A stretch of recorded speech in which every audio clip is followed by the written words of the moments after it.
I've never made a video quite like this, where me unboxing a figure is the first time that I am ever seeing it at all. Oh my God. For starters, I want to thank Mattel for sending the San Diego Comic-Con exclusive MOTU Masterverse Motherboard figure to me. Yes, this is going to be a Masterverse version of the new character Motherboard. We saw her at the end of Masters of the Universe Revelation back in 2021.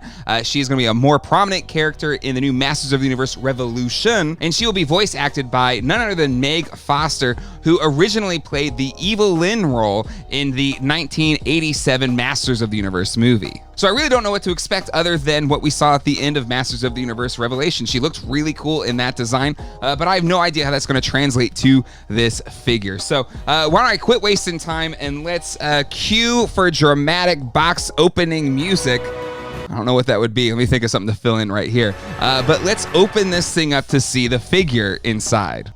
I have no idea what the box art is going to look like.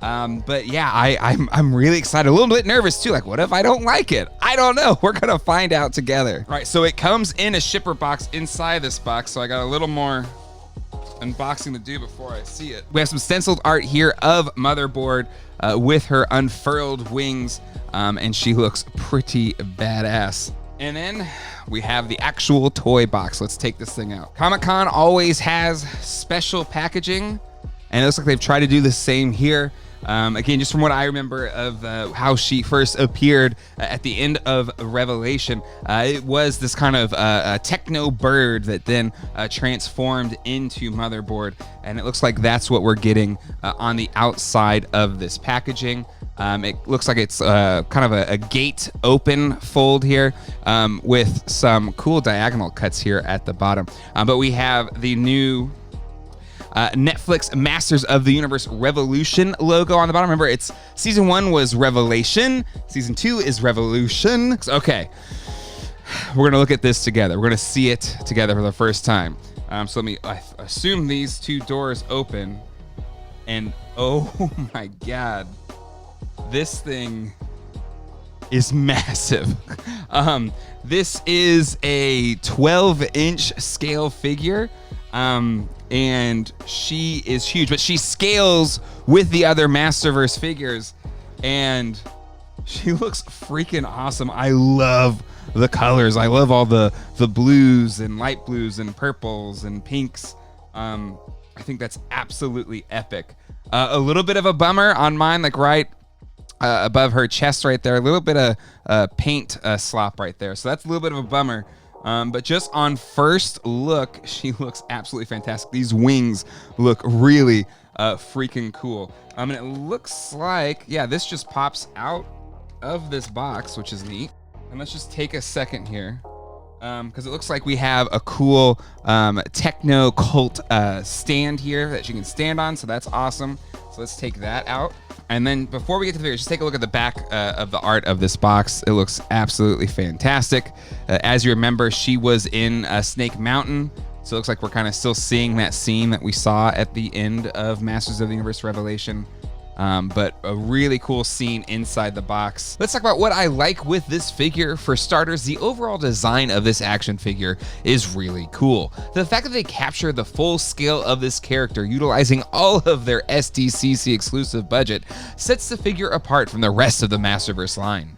She towers over the other figures, even the deluxe size ones. And not only does she have the height, but she looks freaking awesome.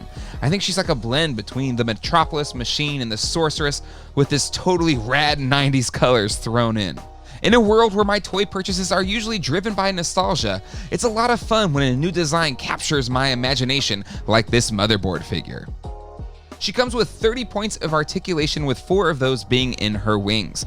The wings, cowl, and cape are all one piece that easily fits over her head. Sometimes a big piece like that could totally throw off the balance of the figure, especially when you have a 24-inch wingspan included. But that does not happen here. She can stand on her own. But the included stand adds even more stability. I like that it adds 2 foot pegs with a waist clip, which leads to a very sturdy displayed figure. The wings move freely without feeling loosey-goosey. You can get them in a ton of fun poses. Underneath the cape are tails that are part of the connectors that I assume allow her to connect to the mainframe or Hordak. I'm not sure how that will play out yet. This whole piece could be considered one accessory. She also comes with 2 grip hands, which doesn't serve much of a purpose as she doesn't have any weapons to hold. It would have been cooler, I think, to have one of her hands feature those cables that sprung out of her fingers to convert people into her cult, like at the end of Masters of the Universe Revelation. I also want to call out how awesome the cape looks. The gradient color on the inside is a really nice touch that could get overlooked due to those impressive wings. The rest of this figure's articulation is what you'd expect of a Masterverse figure, even though this one is 12 inches tall. There's a history of giant figures in multiple MOTU toy lines like the original and classics, and it's really cool that we're getting our first giant figure in the Masterverse line. The paint is fantastic throughout, aside from that smudge on her breast. Like I said, I really dig the color scheme of this figure, and it will really pop on your shelf. Her bright colors and big scale really help her be the attention grabber towards the back of your display, as she towers over your other figures. Moving on to my dislikes. For starters, the paint smudge is a big bummer, but I hope that's more of a one-off issue. Something that isn't one-off is the plastic used for the main body. It feels super cheap and plasticky, almost like a Happy Meal toy.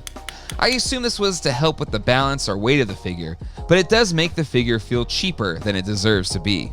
When looking at the figure, it doesn't affect it at all, but once you hold her, you'll know what I mean. The very last scene in Revelation, she had this projected Horde logo that came out of her head. I was half expecting that to show up in some form with this toy, since she is connected to the Horde, but alas, it's nowhere to be seen with this figure. Aside from those issues, I think this is a really great release. Making big new figures of new characters is always a risky proposition with nostalgia-driven fans. But objectively, I think this is a cool looking figure. It reminds me of back in the day when we'd see new characters from a movie or TV show in toy form before we saw it on any screen. And we have no idea how the character is going to turn out. But it's a lot of fun to let our imagination run wild of what this character could be. This is what this Motherboard figure feels like to me. A fun new character that has a great action figure of herself. Now all we have to do is wait to see how she turns out on screen in Masters of the Universe Revolution. This is hopefully my first of many convention exclusives that I'll pick up at this year's Comic-Con, as well as just my coverage of the 2023 San Diego Comic-Con. So make sure you hit subscribe and the bell so you don't miss any of it. And until next time, hasta luego and goodbye.